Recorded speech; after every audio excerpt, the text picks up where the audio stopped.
pas pour moi de suivi médical spécifique, je dis test spécifique, à envisager pour les populations exposées. Voilà. Je ne vois pas ce qu'on peut surveiller en fait. Puisque les VTH on va dépasser pour ce qu'on connaît, et puis après pour les autres, on ne peut pas exclure évidemment qu'il y a pu se passer quelque chose puisqu'on n'a pas les résultats, mais comme on ne sait pas s'il y a eu quelque chose, quelle est la substance qui est en cause, je ne vois pas ce qu'on pourrait conseiller, quoi. Voilà.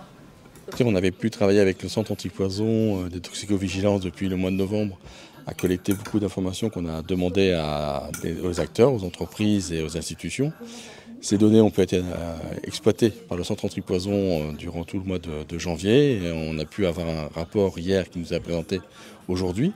Ce rapport nous permet de montrer que pour les polluants identifiés et qui sont les plus toxiques, l'exposition qu'on a pu avoir des populations pendant les 4 mois de chantier du mois d'août à la fin novembre sont un risque très faible, puisqu'on est en deçà de 2 personnes pour 10 millions d'habitants qui se retrouveraient exposés à un risque de cancer. Donc on a des taux largement acceptables pour cette donnée-là. Et donc on a par contre encore des points de vigilance sur le suivi du chantier s'il se poursuit, pour qu'on permette d'avoir une surveillance continue des valeurs épidémiologiques. Écoutez, on est franchement déçus et très étonnés parce qu'on attendait beaucoup plus de précision, notamment sur les poussières. On comprend aujourd'hui qu'en fait, ils n'ont toujours pas eu les moyens nécessaires pour vraiment avoir, on va dire, une expertise quoi, sur le cas qui nous occupe. Et pourtant, aujourd'hui, ils nous disent que c'est rassurant, bien qu'il leur manque beaucoup de résultats, bien qu'il aurait fallu faire ci, ça, etc., et que ça n'a pas été fait, mais que quand même ça va. Donc évidemment, pour nous, c'est très partiel comme réponse et pas du tout satisfaisant, donc voilà, c'est un peu mon sentiment. Oui, tout à fait, sentiment partagé. On n'avance pas, en fait, c'est ça la réalité. Les semaines passent, le chantier reste à ciel ouvert, continue à émaner. On ne sait pas très bien quoi, en réalité. Certains polluants sont mesurés, parfait, mais il y en a certains qui ne sont toujours pas mesurés. Et surtout, on n'a aucune garantie sur ce qui va se passer avec ce chantier dans les jours, dans les semaines, dans les mois, dans les années à venir. Donc l'inquiétude grandit en réalité, elle ne diminue pas. Pour vous, c'est pas probant en fait? Absolument pas. Non, absolument pas, parce qu'à chaque fois on nous parle d'analyse partielle et en même temps le centre antipoison et l'ARS arrivent à faire des conclusions scientifiques sur des résultats partiels, ce qui est très étonnant pour n'importe quel scientifique dans le monde, j'imagine. Voilà, et on est laissé sur notre faim à chaque fois en nous disant il faut attendre ci ou attendre ça, ou alors autre spécialité, se renvoyer la balle. C'est-à-dire renvoyer vers la préfecture, renvoyer vers l'Adréal, renvoyer vers qui sait, mais surtout ne pas prendre ses propres responsabilités. Et au final, ce sont les riverains, les enseignants, les élèves, le personnel scolaire, les gens âgés qui vivent autour, etc., enfin, qui sont les premiers impactés et qui continuent à être impactés. Ça dure depuis le 19 août, on est le 12 février, je vous laisse calculer. Je suis avec Jean-Marc Soubest. Qu'avez-vous pensé de cette réunion publique ? D'abord, c'était une réunion très intéressante. Oui. On a appris plein de choses. Les études du centre antipoison étaient précises et pertinentes.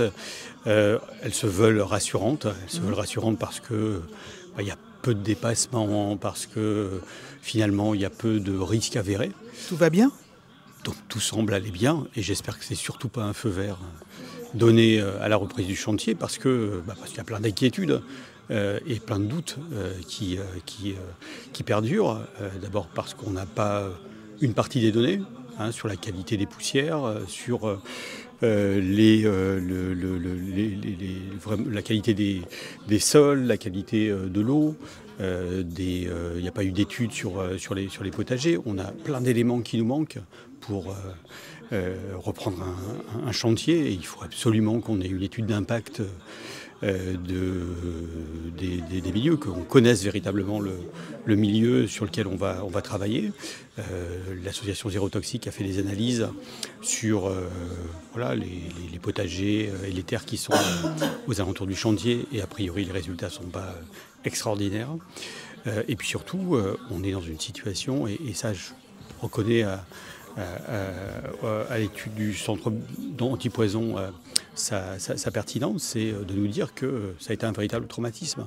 Ce qu'on a ressenti nous, parce qu'on a été alertés dès le mois de septembre, et qu'on s'est dit et qu'on a dit mais arrêtez-moi ce chantier, parce qu'il provoque, on ne sait pas ce qu'il provoque, mais au moins il provoque un traumatisme dans la population, et notamment parmi les jeunes.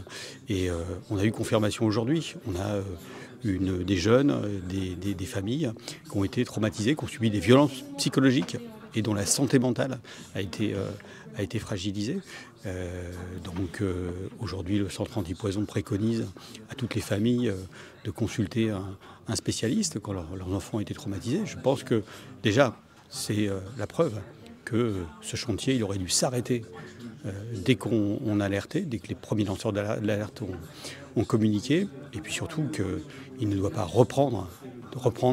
S'il doit reprendre, c'est dans des conditions de sécurité absolue pour dédramatiser. Et puis c'est avec des études de sol, des études d'impact qui soient à la hauteur du danger actuel.